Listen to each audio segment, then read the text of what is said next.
स्वागत है आप सबों का अपना YouTube channel yes study education में।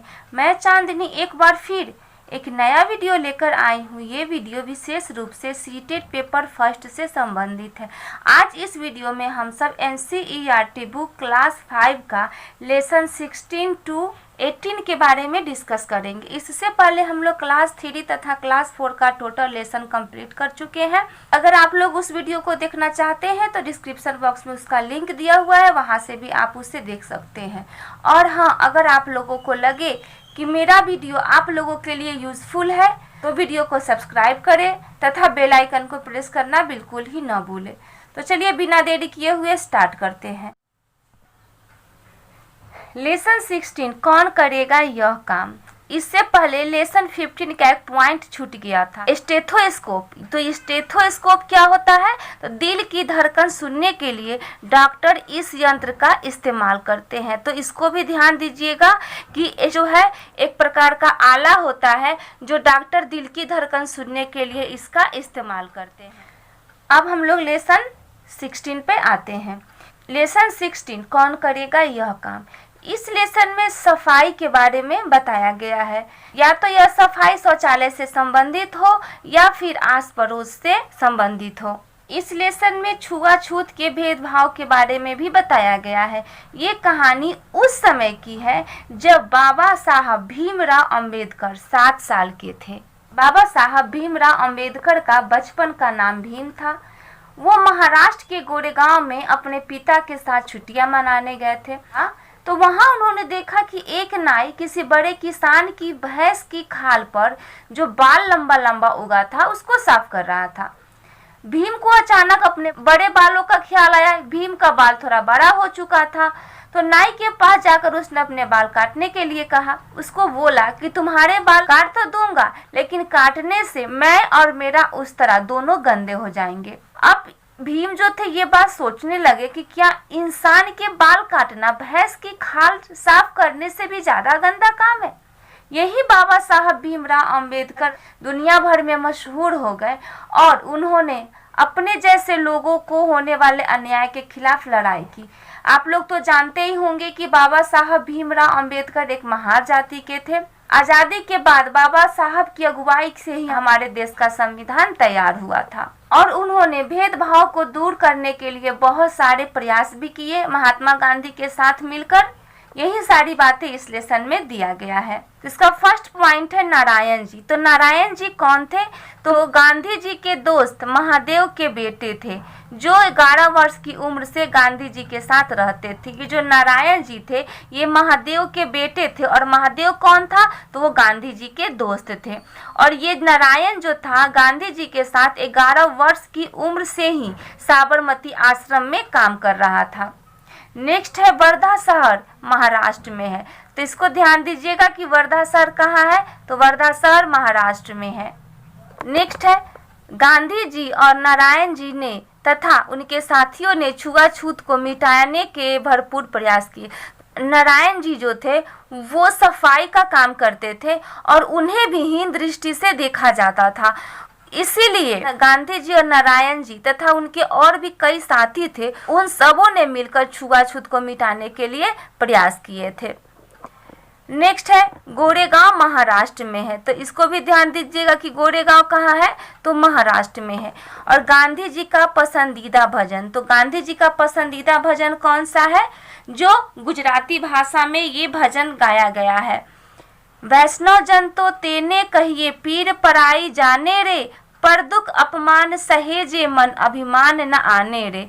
तो ये गांधी जी का पसंदीदा भजन है। एग्जाम में आपको दे दिए जाएंगे और क्वेश्चन पूछा जाएगा कि इनमें से किसका पसंदीदा भजन है। ऑप्शन में गांधी जी रहेगा और भी अन्य नेताओं के नाम दे दिए जाएंगे। तो ध्यान में रखिएगा कि ये जो भजन है गांधी जी का पसंदीदा भजन है और इस भजन को याद कर लीजिएगा।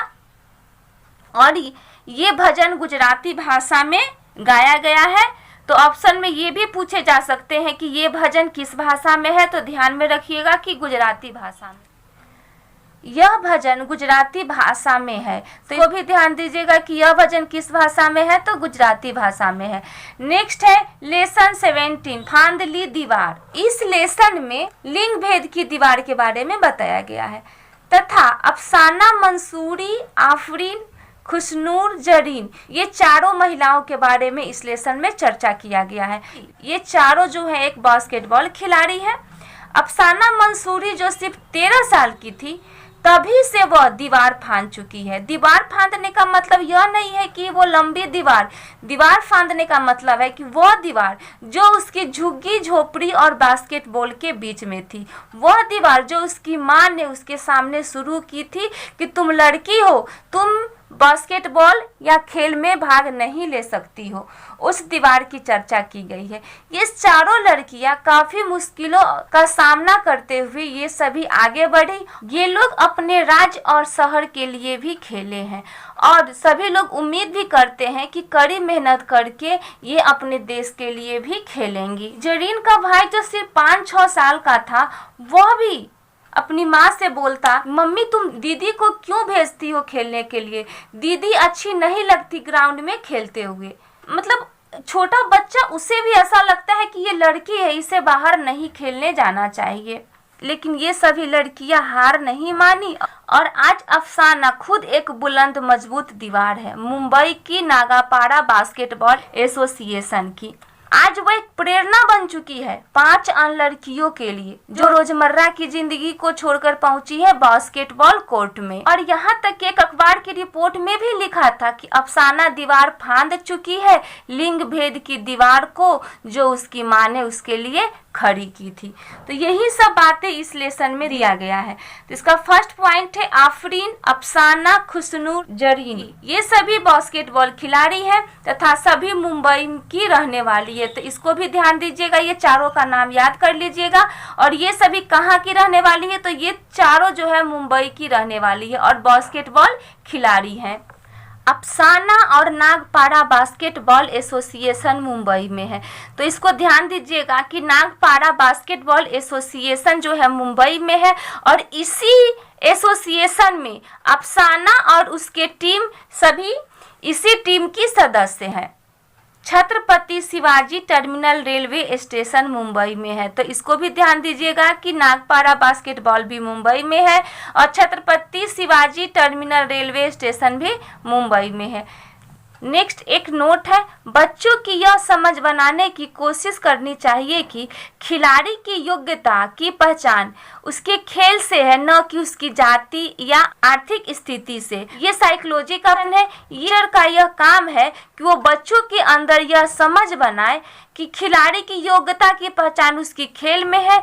उस बच्चे को जाति और उसकी आर्थिक स्थिति से भेदभाव नहीं करनी चाहिए, सिर्फ उसको खेल के तरफ ही ध्यान देना चाहिए, चाहे तो वो किसी भी क्षेत्र से आया है, या तो वो पिछड़ी जाति का हो या वो गरीब हो, इससे उसको कोई मतलब नहीं रहना चाहिए। बस उसका मतलब सिर्फ खेल से ही रहना चाहिए। नेक्स्ट भी एक नोट है जो साइकोलॉजी का ही है, किसी भी खेल में खिलाड़ी की पहचान उसकी लगन से है, न कि इससे कि वह किस स्तर के लिए खेलता है। अगर बच्चा पूरी लगन से स्कूल के स्तर पर ही खेलता है तो यही उसकी उपलब्धि है, फिर वह किस नंबर पर आया इसका महत्व नहीं है। बच्चों के अंदर यह समझ बनाना शिक्षक के लिए आवश्यक है। तो इसको भी ध्यान दीजिएगा कि शिक्षक के लिए क्या आवश्यक है। तो शिक्षक का यह काम होता है कि बच्चों के अंदर यह समझ बनाए, जब कोई भी खिलाड़ी खेल खेलता है तो उसकी पहचान उसकी लगन से होनी चाहिए, न कि इससे कि वह किस स्तर के लिए खेलता है, राज्य स्तर के लिए खेलता है या किसी भी स्तर के लिए खेलता है। अगर बच्चा पूरी लगन से स्कूल के लिए भी खेलता हो, बच्चे को बतानी चाहिए कि यही तुम्हारा उपलब्धि है, फिर वह किस नंबर पर आया इसका महत्व नहीं है। आखिर वो कोशिश तो कर रहा है वो खेलने के लिए। यही शिक्षक का काम होता है कि बच्चे को उसके अंदर एक समझ बनाए। नेक्स्ट है सोलापुर मुंबई में है। तो इसको भी ध्यान रखिएगा कि सोलापुर कहाँ है, तो मुंबई में है।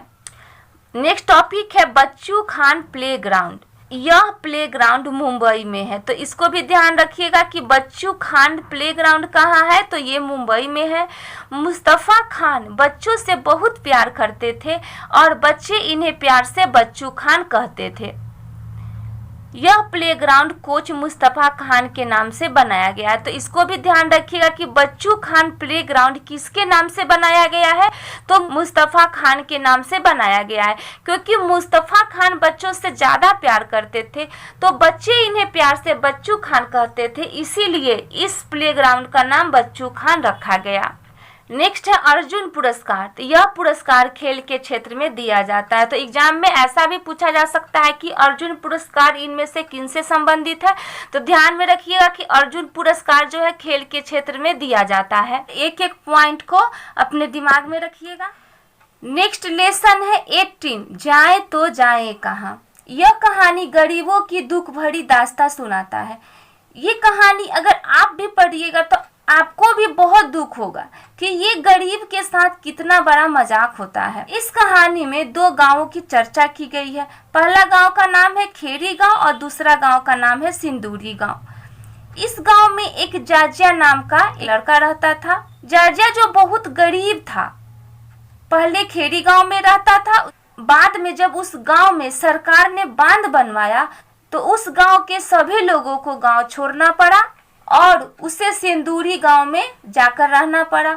वहां भी उन लोगों ने उसे बिन बुलाए मेहमान कहकर पुकारना शुरू कर दिया।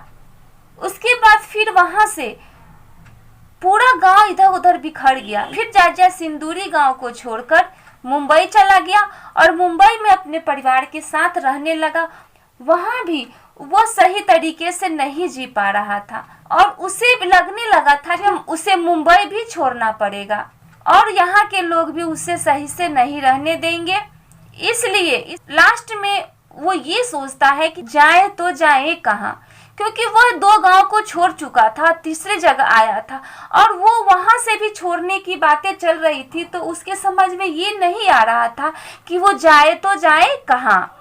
तो इसका सबसे पहला पॉइंट है खेरी गांव। जो जाजिया पहले खेरी गांव में रहता था, उस गांव का चर्चा इस लेसन में किया गया है। तो यह गांव हरे भरे घने जंगलों और पहाड़ियों के बीच था इसलिए क्योंकि बाद में जब बांध बन गया तो ये जो खेरी गांव है ये पूरा पानी में डूब गया और वो एक प्रकार का नदी बन गया। तो इसको ध्यान दीजिएगा कि यह गांव क्या क्या चीज से, तो यह हरे भरे जंगल और पहाड़ियों के बीच में यह गांव था। नेक्स्ट है गांव के लोग जंगलों में जाकर कंदमूल, साग सब्जी और सूखी टहनियां लाते और इन कामों को करते समय लोग बातें करते और गाना गुनगुनाते थे।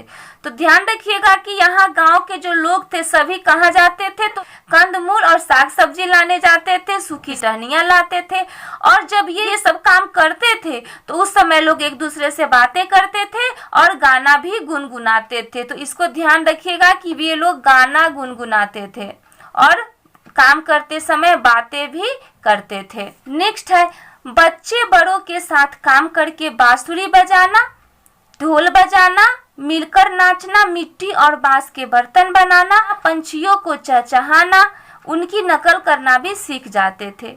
ये जो बच्चे थे बड़ों के साथ जब काम करते थे तो उसी काम के दौरान वो क्या क्या चीज सीखते थे, तो बांसुरी बजाना सीख जाते थे, ढोल बजाना भी सीखते थे, मिलकर नाचना भी सीखते थे, मिट्टी और बांस के बर्तन बनाना भी सीखते थे, पंछियों को चहचहाना भी सीखते थे और उनकी नकल करना भी बच्चे सीखते थे। तो ये सभी बातों को ध्यान में रखिएगा कि हो सकता है एग्जाम में आपसे पूछ दिया जाए कि खेरी गांव के जो बच्चे थे बड़ों के साथ मिलकर कौन सा काम करते थे, तो ऑप्शन में यही सब दिए जाएंगे और अलग से कुछ नहीं दिए जाएंगे। इसलिए एक एक पॉइंट जो मैं बता रही सभी पॉइंट बहुत ही इंपॉर्टेंट है और सभी पॉइंट को ध्यान से देखिएगा ताकि सीटेट जो पेपर फर्स्ट है उसमें ईवीएस से आपकी एक नंबर भी नहीं छूटे।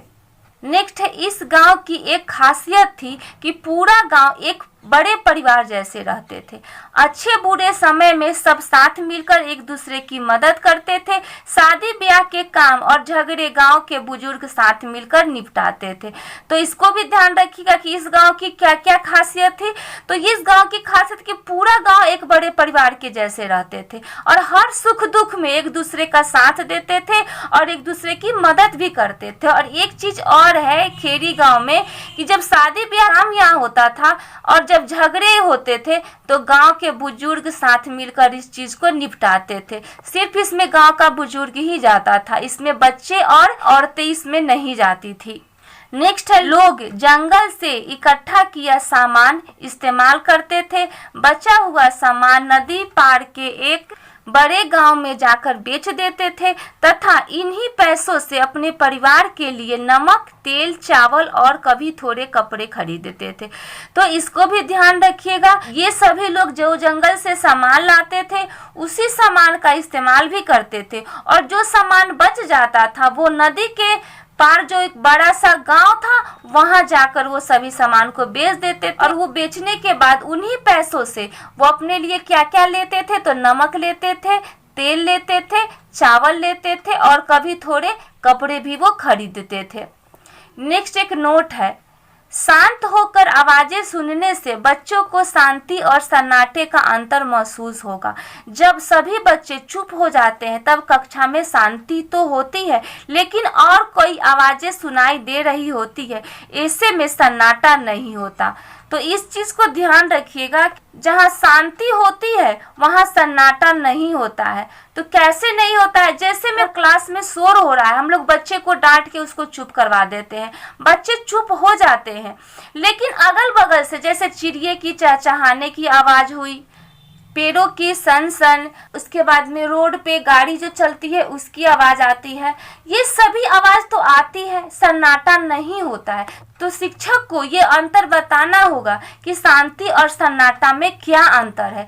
तो शांति जब हम चुप करवा देते हैं तो वहाँ शांति तो हो जाती है लेकिन उस समय सन्नाटा नहीं होता है। नेक्स्ट टॉपिक है डामर। डामर क्या होता है, तो कोलतार को डामर कहा जाता है, तो इसको भी ध्यान दीजिएगा। और कोलतार जिससे रोड बनाया जाता है और जैसे ही उस रोड पे धूप पड़ती है वो जो रोड है वो ज्यादा गर्म हो जाता है।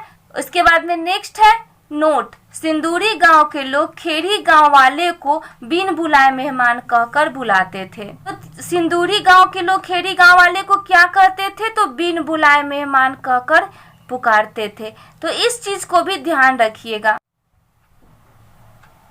तब तक के लिए इतना ही। अगर आप लोगों को हमारा वीडियो अच्छा लगा हो तो लाइक, शेयर और कमेंट करना बिल्कुल ही ना भूलें। धन्यवाद।